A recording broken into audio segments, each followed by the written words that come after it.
Elle a fait pleurer un jeune homme en le regardant perdre son emploi et elle a souri. Pendant 10 ans, cette femme de milliardaire a terrorisé toutes les personnes qu'elle a rencontrées. Personne n'osait la défier. Personne n'a même essayé jusqu'au jour où une serveuse fauchée qui n'avait plus rien à perdre a découvert son plus sombre secret. C'est l'histoire vraie de la façon dont une femme a fait tomber un monstre. Non pas avec de l'argent ou du pouvoir, mais avec un seul mot. Et je vous promets qu'à la fin de cette histoire, vous ne regarderez plus jamais les gens puissants de la même manière. C'est une histoire de vengeance. Non, c'est une histoire sur quelque chose de bien plus puissant que ça. Restez avec moi. Bienvenue sur la voie de Mamie. Pendant que vous êtes ici, n'hésitez pas à vous abonner et à commenter votre opinion sur l'histoire et d'où vous nous regardez. Laissez-moi vous raconter une histoire de pouvoir, de secret, et de ce qui arrive quand quelqu'un dit enfin que ça suffit. Au cœur de Paris, il y avait un restaurant appelé le Bistrot de la Rose d'Or. Pas n'importe quel restaurant, attention. C'était le genre d'endroit où un seul repas pouvait coûter plus que ce que la plupart des gens gagnent en un mois. Des lustres en cristal pendaient du plafond comme des cascades de glace. L'argenterie était en argent véritable. Même l'air semblait cher. Et dans ce monde de luxe et de chuchotement, il y avait un nom qui faisait frissonner tout le monde, Valérie Leclerc. Elle était l'épouse de Stéphane Moreau, un milliardaire qui possédait la moitié des entreprises technologiques en Europe. Son argent construisait des tours qui touchaient le ciel. Mais Valérie, elle, construisait quelque chose de différent. Elle construisait un empire de la peur. Chaque vendredi soir à 20h, elle arrivait. Toujours dans la même banquette d'angle, toujours habillée comme une reine et toujours prête à détruire la vie de quelqu'un s'il osait lui déplaire. Le personnel tremblait littéralement quand elle entrait. Ils avaient vu ce dont elle était capable. Il y avait eu Lucas, un jeune homme qui économisait pour l'université, renvoyé sur le champ parce que sa manche avait accidentellement frôlé son assiette. Elle ne l'a pas seulement fait renvoyer. Elle l'a regardé pleurer en enlevant son uniforme. Et selon ceux qui étaient là, elle a souri. C'était le genre de personne qu'était Valérie Leclerc. Maintenant, dans ce monde, est entrée une femme nommée Manon Dubois. Manon avait 32 ans, et il y a 3 mois, sa vie s'était effondrée. Elle travaillait comme assistante de recherche pour l'un des meilleurs journalistes d'investigation de Paris. Elle aimait ce travail. Elle était douée, aussi, pour trouver des faits que d'autres manquaient, pour relier des points qui semblaient impossibles à connecter. Mais ensuite, le journal a fermé son service. Des compressions budgétaires, disait-il, et comme ça, son rêve s'était envolé. Elle se retrouvait donc là, à ajuster le col rigide d'un uniforme de serveuse, essayant de se souvenir de quel côté servir le pain, ayant l'impression d'être tombée du ciel et d'avoir atterri dans un univers complètement différent. Le premier jour, un serveur plus âgé nommé Pierre Martin l'a prise à part. Pierre travaillait au bistrot de la Rose d'Or depuis 15 ans. Son visage portait les marques de chacune de ces années. « Vous voyez cette banquette ?» a-t-il murmuré, en montrant le coin. « C'est là qu'elle s'assoit. » Valérie Leclerc, l'épouse de Stéphane Moreau, le milliardaire. Vous le connaissez, n'est-ce pas? Manon a hoché la tête. Tout le monde connaissait Stéphane Moreau. Il était constamment dans les journaux. Ses entreprises changeaient le monde. Eh bien, sa femme, a continué Pierre, sa voix baissant encore plus, elle est notre pire cauchemar. Un faux pas, une minuscule erreur, et elle vous fera renvoyer. Et elle ne s'arrêtera pas là. Elle s'assurera que vous ne travaillerez plus jamais dans un restaurant décent. Je l'ai vu ruiner des gens juste pour le plaisir. Manon sentit son estomac se nouer. Est-elle vraiment si cruelle? Le rire de Pierre était amer. Le mois dernier, elle a prétendu que la présence d'un serveur contaminait sa nourriture. Il n'avait même pas touché son assiette, il se tenait juste à proximité. Elle a fait une telle scène qu'il a été renvoyé immédiatement. J'ai entendu dire qu'il a dû retourner dans sa ville natale parce qu'il ne trouvait de travail nulle part ailleurs à Paris. Ce soir-là, Manon a regardé Valérie Leclerc arriver. Elle se déplaçait comme une reine entrant dans sa salle du trône. Sa robe coûtait probablement plus que ce que Manon gagnerait en un an. Des diamants scintillaient à son cou, froids et brillants. Mais ce sont ses yeux que Manon a le plus remarqués. Ils étaient bleu glacier, perçants, calculateurs. Ils balayaient la pièce comme des projecteurs, et Manon pouvait littéralement voir les gens tressaillir lorsque ce regard passait sur eux. Le mari de Valérie, Stéphane, marchait à ses côtés.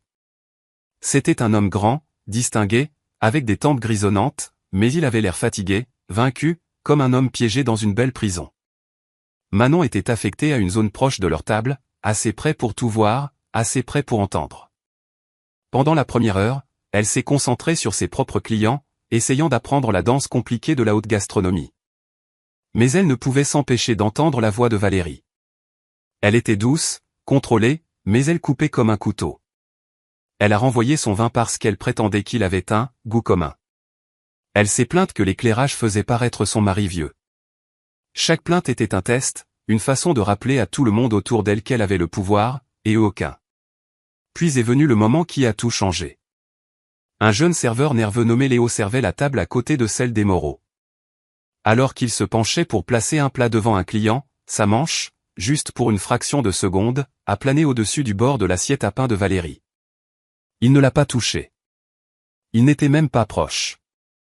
Mais Valérie a reculé comme s'il avait essayé de l'empoisonner. « Excusez-moi » a-t-elle dit. 2 mots. C'est tout ce qu'il a fallu pour que tout le restaurant devienne silencieux. Léo s'est figé, son visage devenant blanc. « Oui, Madame Leclerc. Voyez-vous ce que vous venez de faire ? Votre manche était au-dessus de mon assiette, au-dessus de ma nourriture. C'est contaminé maintenant. J'ai complètement perdu l'appétit. » Elle a repoussé son repas à peine touché avec un doigt, comme si c'était des ordures. Le directeur est apparu en quelques secondes, s'excusant, offrant de tout refaire. Léo se tenait là, tremblant, ressemblant à un homme face à une exécution. Manon a observé toute la scène. Il ne s'agissait pas d'hygiène ou de nourriture. Il s'agissait de pouvoir. C'était une exécution publique conçue pour rappeler à chacun sa place dans le monde de Valérie. Et alors que Manon se tenait là avec une carafe d'eau dans les mains, regardant cette performance cruelle, elle sentit quelque chose s'enflammer dans sa poitrine. C'était le même sentiment qu'elle avait eu en travaillant comme chercheuse, le même feu qui brûlait quand elle voyait l'injustice, quand elle voyait quelqu'un abuser de son pouvoir. Pierre avait appelé cet endroit l'antre du dragon. Il avait raison. Mais ce qu'il ne savait pas, c'est que Manon Dubois avait passé 3 ans de sa vie à apprendre comment trouver les failles dans l'armure des dragons. Et ce dragon, soupçonnait-elle, avait plus de failles que quiconque ne le réalisait. Une semaine plus tard, le destin a placé Manon directement dans la ligne de mire de Valérie Leclerc. C'était un autre vendredi soir. Le restaurant était bondé de l'élite parisienne, des gens dégoulinant de richesse et de privilèges. Et puis est venue l'annonce qui a glacé le sang de Manon. Le serveur assigné à la table de Valérie avait appelé pour dire qu'il était malade. Le directeur, Monsieur Nicolas Bernard, se tenait dans la zone du personnel, l'air d'un général choisissant un soldat pour une mission suicide. Ses yeux se sont posés sur Manon. « Dubois, dit-il doucement. Vous êtes calme sous la pression. Vous êtes à la table 12 ce soir. » La table 12, la table de Valérie. Manon a entendu les murmures de sympathie des autres membres du personnel. Pierre a croisé son regard et a secoué la tête lentement, un avertissement silencieux. Mais Manon a simplement hoché la tête. « Oui, monsieur. » Elle a passé les 15 minutes suivantes à se préparer comme si elle allait au combat. Elle a mémorisé chaque détail du dossier de Valérie. Eau plate, pas de glace, avec une tranche de citron vert fine comme du papier. Corbeille de pain avec uniquement des petits pains au levain. Tout devait être parfait ou ce serait utilisé comme une arme contre elle.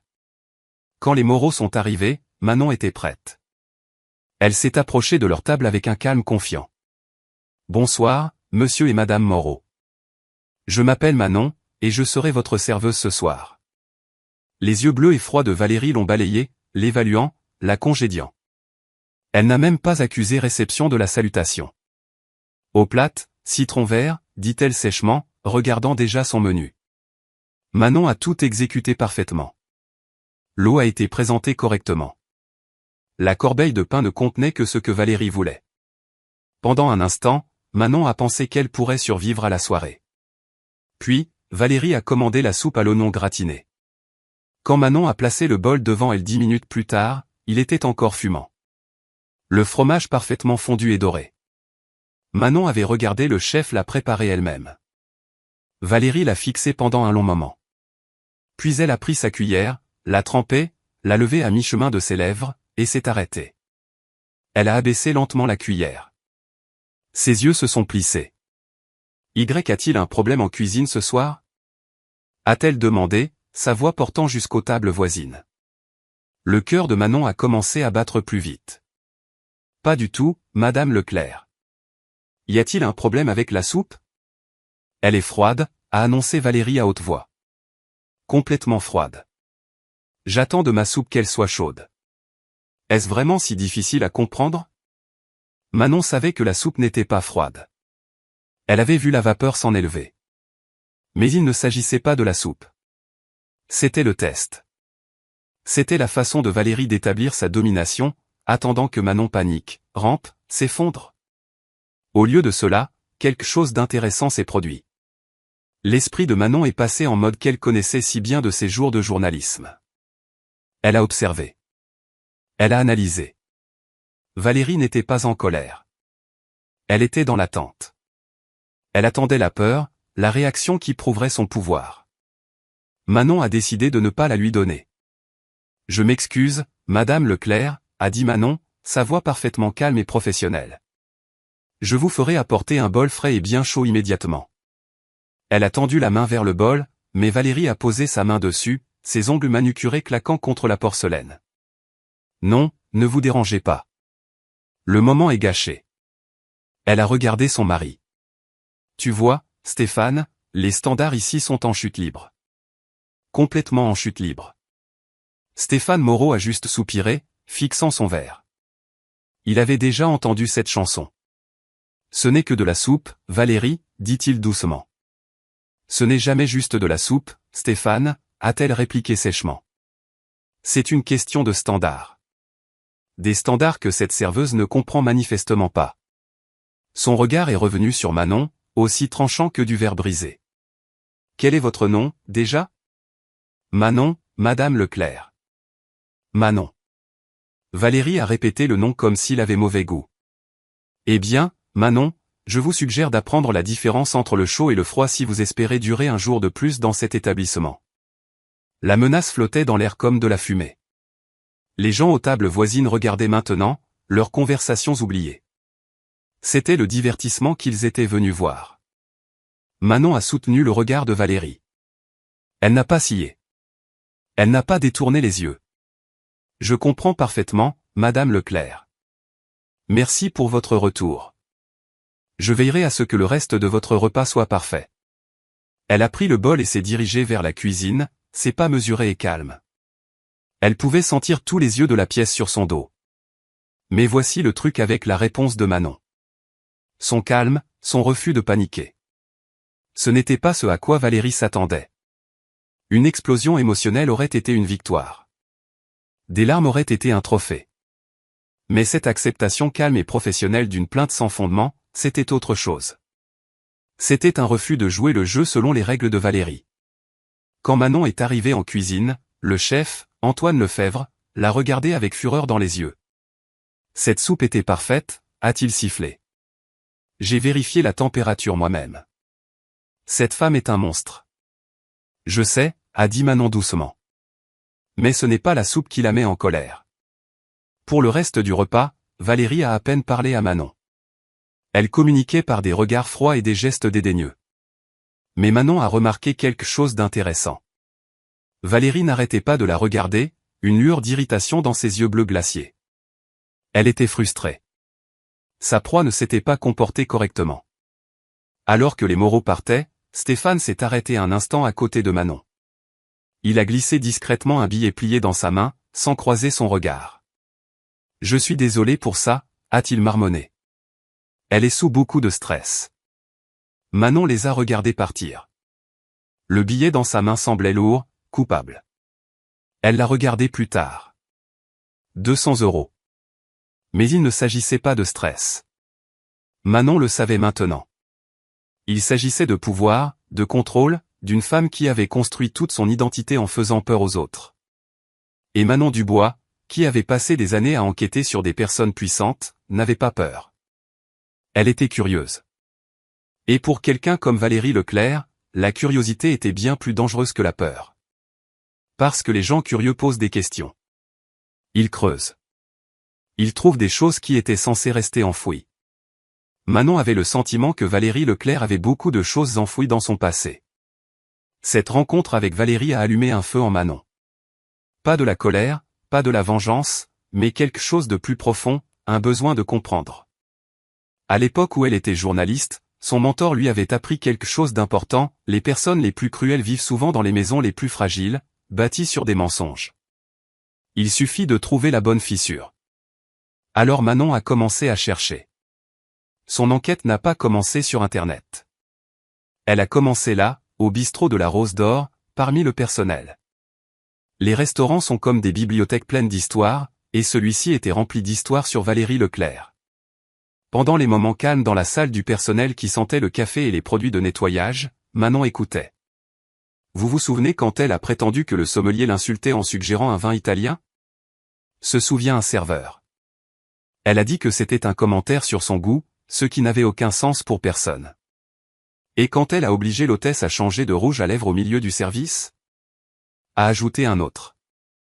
Elle a dit qu'il était trop vif, trop inapproprié. La pauvre fille a pleuré dans les toilettes. Manon écoutait chaque histoire, cherchant des schémas, et elle en a trouvé un. Valérie était obsédée par les apparences, par la performance d'un rôle très spécifique, l'épouse sophistiquée de la vieille aristocratie. Toute fissure dans cette performance la mettait en rage. Cela suggérait quelque chose d'important. Elle n'était pas confiante. Elle était terrifiée. Un mardi soir tranquille, Manon s'est appuyée contre le bar où Pierre polissait des verres. « Vous êtes ici depuis le plus longtemps, Pierre ?» a-t-elle dit nonchalamment. Comment était Valérie quand elle a commencé à venir ici? Pierre s'est arrêté, son chiffon tournant sur le bord d'un verre à vin. Différente, a-t-il dit lentement. Ou peut-être qu'elle essayait d'être la même, mais sans y arriver tout à fait. C'était il y a environ 10 ans, juste après son mariage avec Stéphane. Elle était nerveuse, elle observait toujours les autres, copiant comment ils tenaient leur fourchette, comment ils prononçaient les mots français. Elle apprenait, elle jouait un rôle. Il s'est penché plus près, baissant la voix. Et voici la chose étrange. Avant d'épouser Stéphane, personne n'avait jamais entendu parler d'elle. J'ai travaillé dans tous les restaurants haut de gamme de Paris pendant 20 ans. Je connais toutes les familles riches. Mais Valérie Leclerc, elle est juste apparue de nulle part quand elle s'est fiancée. Comme si elle n'existait pas avant ça. Une femme sans passé. Cette nuit-là, Manon est rentrée dans son minuscule appartement et a ouvert son ordinateur portable. Elle a commencé là où tout bon enquêteur commencerait, les registres publics. Elle a cherché le nom de jeune fille de Valérie, qui était censée être Valérie Sterling, d'une riche famille d'un village en Provence. Les résultats étaient minces. Quelques femmes portant ce nom existaient, mais aucune ne correspondait à l'âge ou au milieu de Valérie. C'était comme si le nom avait été inventé. Alors, Manon a changé de tactique.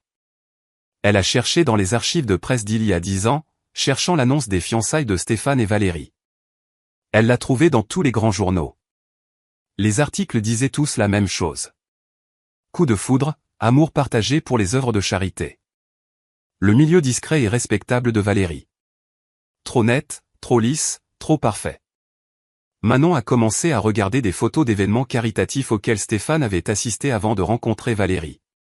Si elle avait fait partie de ce monde, son nom apparaîtrait quelque part. Les heures ont passé, rien. La frustration montait en elle. Elle chassait un fantôme. Puis elle a eu une idée. Elle a ouvert un outil de recherche d'images inversées et a téléchargé une des photos officielles de Valérie d'un gala de charité d'il y a 8 ans. La plupart des résultats montraient la même image répétée sur les sites web de la haute société. Inutile. Mais ensuite, à la 12e page de résultats, quelque chose est apparu. Un lien vers un vieux site web à peine fonctionnel d'une agence de talent à Roubaix datant du début des années 2000. La main de Manon a tremblé en cliquant. Le site web était ancien, mal conçu, presque cassé. Mais sur la page des clients, parmi des dizaines de visages pleins d'espoir, il y avait une photo qui a coupé le souffle de Manon. La fille était plus jeune, peut-être 22 ans. Ses cheveux étaient d'un blond cuivré, décoloré.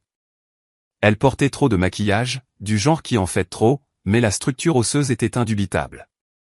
La mâchoire acérée, les pommettes hautes, la détermination froide dans ses yeux.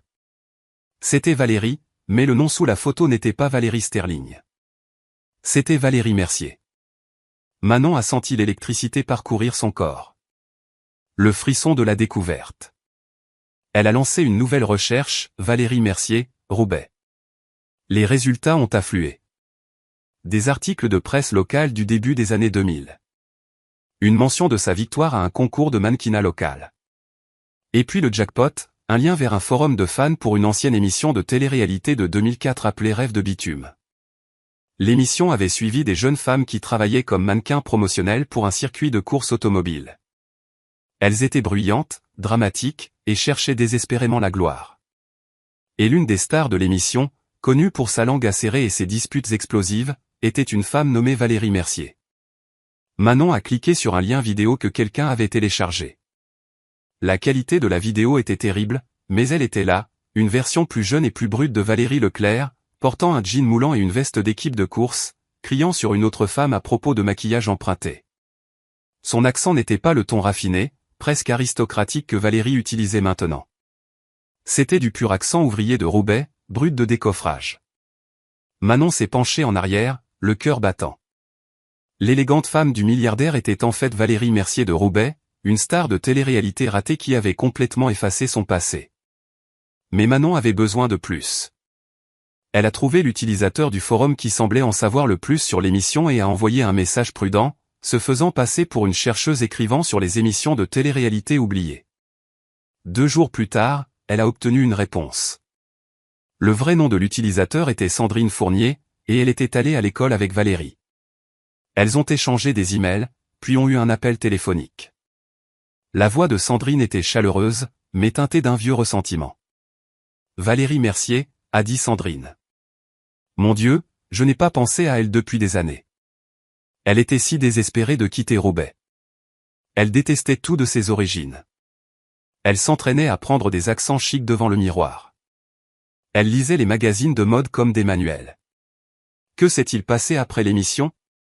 A demandé Manon. L'émission l'a fait paraître vulgaire. Commune. L'exact opposé de ce qu'elle voulait. Elle a fait une dépression, a disparu. Puis des années plus tard, je l'ai vue dans un magazine, mariée à un milliardaire, se faisant appeler Valérie Sterling. Elle l'avait fait, elle avait complètement effacé Valérie Mercier. Manon a remercié Sandrine et a raccroché. Elle est restée assise dans le silence de son appartement. Le tableau complet était maintenant clair. La cruauté de Valérie avait un sens maintenant. Chaque fois qu'elle humiliait un serveur, elle essayait de détruire tout rappel de Valérie Mercier, la fille ordinaire qu'elle avait été. Manon détenait maintenant le secret le plus profond de Valérie. La question était, qu'allait-elle en faire ? 3 semaines après l'incident de la soupe, Valérie Leclerc est revenue. C'était un vendredi soir, et quand elle a franchi la porte, une tension a parcouru le bistrot de la Rose d'Or comme de l'électricité. Mais cette fois, quelque chose était différent. Elle était seule. Stéphane n'était pas avec elle, et elle ne portait pas sa robe élégante habituelle. Elle portait un tailleur noir sévère, tout en angle vif et en ligne dure. On aurait dit qu'elle était venue pour la guerre. Elle n'a pas attendu qu'on la place. Elle a marché droit vers sa table habituelle, ses yeux froids balayant la pièce jusqu'à ce qu'il trouve Manon. Elle a levé un doigt, une convocation silencieuse et impérieuse. Monsieur Nicolas Bernard s'est précipité pour intercepter, mais Manon a secoué légèrement la tête. C'était inévitable. Cela avait toujours été prévu. Manon a lissé son tablier et s'est dirigée vers la table. « Bonsoir, Madame Leclerc », dit-elle calmement. Valérie n'a pas répondu à la salutation. Elle a fait un geste vers la chaise en face d'elle. « Asseyez-vous. » Manon a hésité. Les serveurs ne s'assoient jamais avec les clients. « Je suis en service, Madame Leclerc. »« Asseyez-vous », a répété Valérie, sa voix baissant à un murmure dangereux. « Ou j'achèterai ce restaurant d'ici demain matin et le transformerai en parking. C'est vous qui choisissez. » Manon s'est assise, le dos droit, rencontrant le regard de Valérie avec assurance. Le restaurant regardait, confus par cette scène bizarre. « Je ne sais pas à quel jeu vous pensez jouer », a commencé Valérie, se penchant en avant, ses yeux bleus brûlants. « Je ne sais pas comment vous avez trouvé ce nom ou ce que vous pensez en faire, mais laissez-moi être très clair. » Elle a fait une pause, sa voix devenant plus calme, plus mortelle. J'ai demandé à l'équipe juridique de mon mari d'enquêter sur vous de manière approfondie. Je connais votre carrière de journaliste ratée. Je connais vos dettes. Je connais le minuscule appartement que vous pouvez à peine vous permettre. Vous n'êtes personne. Elle s'est penchée en arrière, un sourire cruel traversant son visage. Quand j'en aurai fini avec vous, vous ne pourrez même pas trouver un travail pour nettoyer des toilettes. J'appellerai personnellement chaque employeur potentiel. Je leur dirai que vous êtes une voleuse, une maître chanteuse, et instable. Je vous poursuivrai en justice jusqu'à ce que vous soyez noyé sous les frais juridiques. Je détruirai chaque recoin de votre pathétique petite vie. Me comprenez-vous? Manon a écouté les menaces sans ciller. C'était le feu du dragon, la tentative désespérée de brûler la menace. Mais Manon n'avait plus peur parce qu'elle savait ce que le dragon cachait. Elle se pencha légèrement en avant, sa voix douce mais portant de l'acier. Vous avez raison sur un point, a dit Manon. Je suis une chercheuse et je suis très douée dans mon travail. Je sais que vous n'êtes pas Valérie Sterling d'un village en Provence. Je sais que vous êtes Valérie Mercier de Roubaix. Le visage de Valérie s'est crispé, mais elle a tenu bon. Mensonge. Je connais Rêve de bitume, a continué Manon, sa voix baissant encore plus. Je connais le circuit de course, et je connais la finale, le concours de beauté sur la piste, celui où vous avez eu une crise de nerfs complète devant la caméra. À la mention du concours, le sang-froid de Valérie s'est brisé. Le sang a quitté son visage. Sa respiration est devenue courte, saccadée. C'était un coup direct. Je sais pour le diadème, Valérie, a dit Manon, utilisant délibérément l'ancien nom. Je sais pour les cris, les pleurs, les images qui n'ont jamais été diffusées mais qui existent toujours. La cassette qui montre exactement qui vous êtes vraiment. Valérie la fixa, sans voix. Elle ne ressemblait pas à une puissante femme de milliardaire, mais à la jeune fille terrifiée de son passé, son pire cauchemar assis juste en face d'elle. Manon a pris le contrôle complètement. Voici ce qui va se passer maintenant, a-t-elle dit calmement. Vous allez quitter ce restaurant. Vous ne reviendrez jamais. Vous n'allez plus harceler ou menacer personne de ce personnel. Vous allez nous laisser tous tranquilles. Elle a fait une pause, laissant le poids de ses mots s'installer. Si vous ne le faites pas, si j'entends ne serait-ce qu'un murmure de vous causant des problèmes, je trouverai cette cassette et je la diffuserai. Je l'enverrai à tous les journaux, à tous les sites de potins, à chaque personne de votre cercle social. Stéphane pourrait vous pardonner d'être dramatique à propos d'une soupe. Mais je me demande ce qu'il pensera quand il verra sa femme Valérie hurler à propos de son diadème bon marché dans Rêve de bitume. Où sont-ils maintenant? Chaque mot était un coup parfaitement placé. Pendant un long et terrible moment, Valérie est restée là à la regarder. La peur dans ses yeux s'est lentement transformée en haine pure et non diluée. Mais elle était vaincue. Complètement vaincue. Le fantôme que Manon avait invoqué se tenait juste derrière elle, et il ne partirait pas. Lentement, en tremblant, Valérie Leclerc, ou Valérie Mercier, s'est levée de la table. Elle n'a pas dit un mot. Elle n'a regardé personne. Avec le peu de dignité qui lui restait, elle s'est retournée et est sortie du bistrot de la Rose d'Or. Les portes se sont refermées derrière elle. Et comme ça, la malédiction était rompue. Un silence stupéfait a rempli la salle à manger. Puis, de la cuisine, de timides applaudissements ont commencé. Le personnel qui avait souffert pendant des années était enfin libre. Monsieur Nicolas Bernard s'est approché de Manon, les yeux écarquillés d'incrédulité. Je ne sais même pas quoi dire, a-t-il murmuré. Manon a enfin laissé échapper un long soupir qu'elle retenait. Elle s'est levée et a pris sa carafe d'eau. La table 6 a besoin d'être resservie, a-t-elle dit avec un petit sourire. Pierre a croisé son regard de l'autre côté de la pièce et lui a fait un signe de tête lent et respectueux. Manon avait affronté le dragon, et elle avait gagné, non pas avec le feu, non pas avec la fureur, mais avec le pouvoir silencieux et indéniable de la vérité. Parce que les tyrans, peu importe leur richesse ou leur pouvoir, ne sont souvent que des personnes effrayées se cachant derrière des masques. Et quand quelqu'un a enfin le courage d'arracher ce masque, le tyran n'a plus rien. Le règne de terreur de Valérie était terminé. Et Manon Dubois, la serveuse qui a refusé d'avoir peur, avait fait ce que personne d'autre n'osait faire. Elle a regardé le monstre dans les yeux et lui a rappelé qu'elle était humaine après tout, juste une fille effrayée de Roubaix portant un costume qui ne lui allait plus. Laissez-moi vous dire ce qui s'est passé après cette nuit, car c'est là que l'histoire trouve vraiment son sens. Le récit de ce que Manon a fait s'est répandu dans le monde de la restauration parisienne comme une traînée de poudre. Pas les détails. Personne ne les connaissait. Mais le fait que quelqu'un ait enfin tenu tête à Valérie Leclerc et ait gagné, cela est devenu une légende.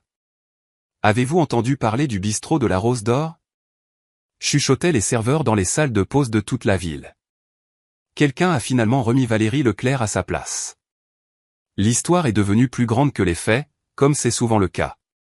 Mais en son cœur se trouvait une vérité simple. Le courage compte. Se dresser compte. Refuser de laisser les tyrans gagner compte. Valérie Leclerc n'a plus jamais été vue dans ce quartier de Paris. Elle s'est retirée dans sa maison de campagne, un fantôme dans sa propre cage dorée, hantée par un passé qu'elle ne pouvait plus contrôler. Certaines personnes ont eu pitié d'elle. Manon n'en faisait pas partie. Elle avait tous les avantages, a dit Manon à Pierre un soir, quelques semaines plus tard. L'argent, les privilèges, les opportunités, et elle a choisi d'utiliser tout cela pour blesser des gens qui ne pouvaient pas se défendre. Ce n'est pas quelqu'un qui mérite la pitié. C'est quelqu'un qui devait être arrêté. Pierre a hoché la tête en polissant un verre. Tu as fait quelque chose de courageux, Manon. Une bonne chose. Mais Manon ne se sentait pas particulièrement héroïque. Elle avait simplement fait ce qui devait être fait, ce que quelqu'un aurait dû faire des années auparavant. Quant à Manon elle-même, elle n'est pas restée serveuse longtemps. Ses actions ce soir-là ont attiré l'attention de quelqu'un d'inattendu, un riche entrepreneur qui dînait au bistrot de la Rose d'Or et avait assisté à toute la confrontation. Son nom était Christophe Leroy, et il possédait une agence de détective privée. Une semaine après le départ de Valérie, il a approché Manon avec une offre. « J'ai observé comment vous vous comportez », a-t-il dit autour d'un café. Votre façon de penser, votre façon de rester calme sous la pression, votre façon de rechercher et de planifier, ce sont des compétences rares.